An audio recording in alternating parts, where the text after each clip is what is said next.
Critic insight पेश करता है टाइगर 3। मूवी एक्सप्लेनेशन पसंद आए तो लाइक करना ना भूले एंड इसी तरह मूवी एक्सप्लेनेशन के लिए चैनल सब्सक्राइब जरूर करें। खैर अब बिना किसी देरी के चलते हैं मूवी एक्सप्लेनेशन की तरफ। मूवी की शुरुआत में हमें जोया का बचपन दिखाया जाता है, जहां हम देखते हैं जोया अपने डैड के साथ ट्रेनिंग कर रही है। दरअसल जोया के डैड पाकिस्तान के आईएसआई एजेंट हैं और वो चाहते हैं कि जोया भी उन्हीं की तरह एक आईएसआई एजेंट बने, इसलिए वो उसे ट्रेनिंग दे रहे हैं। आगे हम देखते हैं जोया अपने डैड के साथ कहीं बाहर जाने के लिए कार में बैठने वाली होती है। तभी उसके डैड उसे कहते हैं कि वो टिफिन रूम में भूल गए हैं, इसलिए जोया घर के अंदर जाती है टिफिन लेने के लिए और उसे विंडो से दिखता है कि उसकी डैड की कार ब्लास्ट हो चुकी है, जिसमें उसके डैड बैठे हुए थे। फिर सीन प्रेजेंट टाइम पे शिफ्ट होता है, जहां हमें रॉकी चीफ मैथिली मेनन को दिखाया जाता है, जो कॉल पे टाइगर से बात कर रही है। वो टाइगर को बता रही है कि रॉ का एजेंट गोपी, जो 2 साल से अंडर कवर होकर तालिबान पे नजर रखा हुआ था, अब वो पकड़ा जा चुका है और अगर उसे अभी नहीं बचाया जा सका तो तालिबान उसे मार डालेगा। इसलिए टाइगर उस लोकेशन पे पहुंच जाता है गोपी को रेस्क्यू करने के लिए। टाइगर वहां के तालिबान लोगों से फाइट करके किसी तरह से गोपी को बचा लेता है और अपनी बाइक पे गोपी को बैठा के वहां से जाने लगता है। लेकिन तब टाइगर को रियलाइज होता है कि गोपी की हालत बहुत खराब है, इसलिए टाइगर वहां पे चॉपर को बुला लेता है गोपी को रेस्क्यू करने के लिए।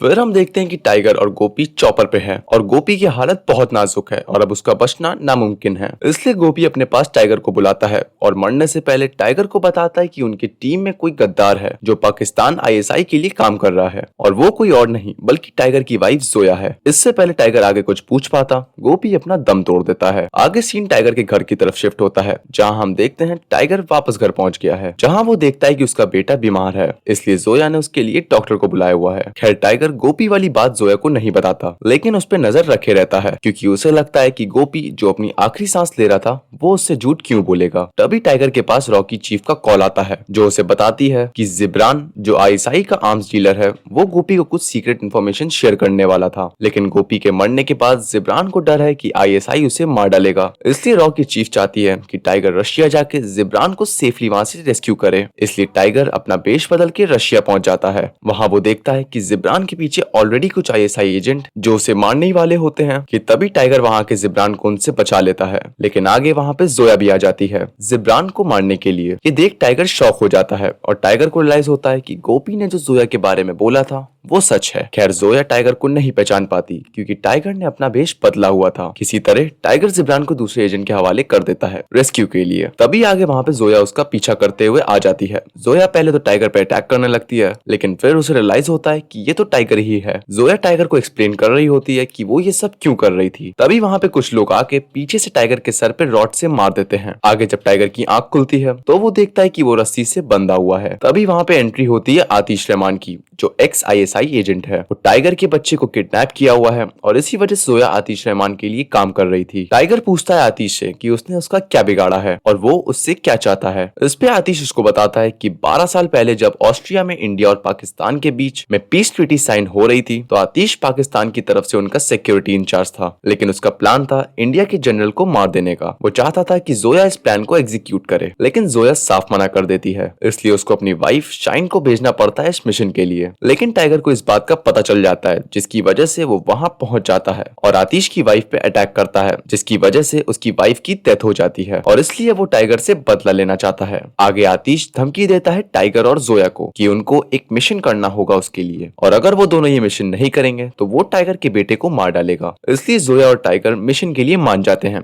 क्योंकि उनके पास कोई और रास्ता नहीं होता। दरअसल टाइगर और जोया को आतिश के लिए टर्की जाके एक ब्रीफ केस चुराना होगा, जो टर्की आर्मी की निगरानी में है। आगे टाइगर दिल्ली में कॉल करके अपने 3 रॉ एजेंट्स को इस मिशन के लिए बुला लेता है, क्योंकि वो जानता था कि इस मिशन के लिए कुछ और लोगों की हेल्प चाहिए होगी। लेकिन टाइगर उन तीनों एजेंट्स को समझाता है कि ये मिशन इलीगल है और अगर इस मिशन के बारे में रॉ को आगे पता चल गया तो उन 3 रॉ एजेंट्स को कोर्ट मार्शल भी हो सकता है। खैर अब हम देखते हैं कि टाइगर और उनकी टीम पहुंच चुकी है, जहां वो प्लान बना रही है ब्रीफ केस चुराने के लिए। लेकिन क्योंकि वो ब्रीफ केस एक सेफ में है और वो सेफ एक लड़की की आंखों से स्कैन करके ही ओपन किया जा सकता है, इसलिए वो प्लान बनाता है कि जोया उस लड़की के पास जाएगी उसकी आंखों का स्कैन लेने के लिए और टाइगर उस सेफ से ब्रीफ केस लेने जाएगा। आगे जोया उस लड़की के पास पहुंच जाती है, लेकिन क्योंकि वो लड़की कोई मामूली लड़की नहीं बल्कि चाइना आर्मी की फाइट ट्रेनर होती है, इसलिए वो लड़की और जोया के बीच में फाइट होती है और जोया उस लड़की को हरा के उसकी आंखों का स्कैन लेके टाइगर को भेज देती है। वहीं दूसरी तरफ हम देखते हैं कि टाइगर उस ब्रीफ केस को सेफ से निकाल के बाहर आ गया है। आगे हम देखते हैं कि टर्की की आर्मी टाइगर का पहले से ही वेट कर रही थी बाहर। दरअसल ये सब आतिश की चाल होती है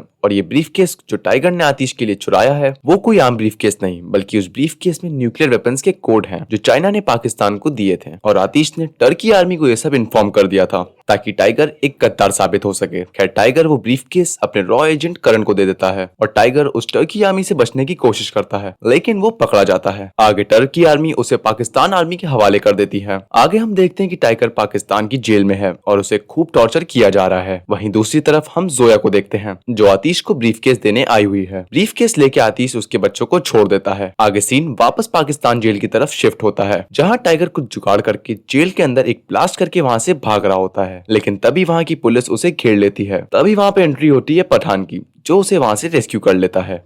रास्ते में उन्हें पाकिस्तान आर्मी रोकने की कोशिश करती है, लेकिन पठान और टाइगर उन सबको एक एक करके मार डालते हैं। खैर पठान टाइगर से कहता है कि वो अब उसके साथ वापस इंडिया चले, लेकिन टाइगर उसे कहता है कि उसका काम अभी पूरा नहीं हुआ और अब वो काम पूरा करके ही लौटेगा।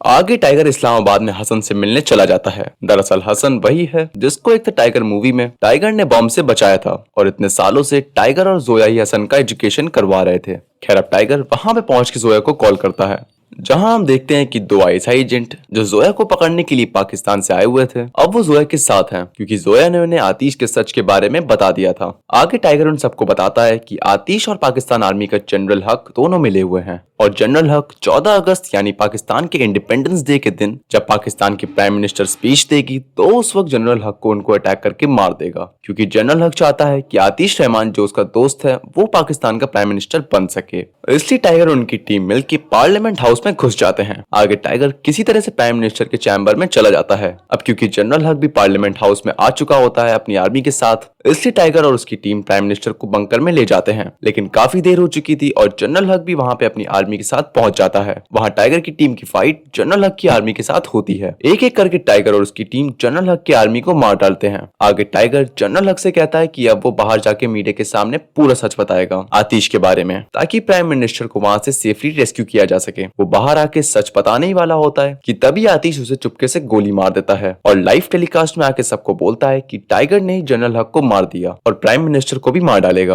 अब आतिश का प्लान था कि वो किसी तरह बस प्राइम मिनिस्टर को मार डाले ताकि सारा इल्जाम टाइगर पे लग जाए। इसी बीच वो करण को भी पकड़ लेता है और उसे मार डालता है। ये सब टाइगर और उसकी टीम अपने बंकर में सुन रही होती है। टाइगर चाह के भी कुछ नहीं कर पाता। खैर आगे हम देखते हैं कि टाइगर और जोया जब बंकर के बाहर होते हैं तभी वहाँ पे आतिश अपनी आर्मी के साथ अंदर आ जाता है और उन्हें घेर लेता है, लेकिन आगे वहाँ पे हसन आ जाता है बॉम्बर जैकेट पहन के और आर्मी के बीच जाके सुसाइड ब्लास्ट कर लेता है ताकि टाइगर बच सके। खैर तभी टाइगर जोया से कहता है कि प्राइम मिनिस्टर को बंकर से बाहर चैम्बर में ले जाए ताकि वहाँ पे वो लाइव टेलीकास्ट कर सके। आतिश को ये पता नहीं चल पाता। वो टाइगर को गन पॉइंट करके उसे बंकर में ले जाता है, जहाँ आतिश देखता है कि बंकर तो खाली है। तभी टाइगर उस पर अटैक कर देता है। आगे टाइगर और आतिश के बीच में 1-on-1 बैटल होती है। वहीं दूसरी तरफ हम देखते हैं प्राइम मिनिस्टर अपने चैम्बर आ चुकी है, जहां वो लाइव टेलीकास्ट में सबको आतिश का सच बता रही है और ये भी कि टाइगर और जोया बेगुनाह है। खैर काफी देर तक आतिश और टाइगर के बीच में लड़ाई चलती है, जहां दोनों एक दूसरे पे भारी पड़ते हैं, लेकिन फाइनली टाइगर आतिश को मार डालता है। आगे दोनों रॉ एजेंट्स वापस इंडिया पहुंच जाते हैं, जहां रॉ की चीफ मैथिली मेनन उनका वेट कर रही होती है। वो उनसे पूछती है कि टाइगर और जोया कहाँ है और वो क्यों नहीं वापस आए। खैर तभी उसकी बात टाइगर से कॉल पे होती है, जहाँ टाइगर उसे कहता है कि वो कुछ दिन छुट्टी पे है और उसकी जरूरत इंडिया को जब भी पड़ेगी वो तुरंत वापस आ जाएगा। और इसी के साथ मूवी एंड हो जाती है।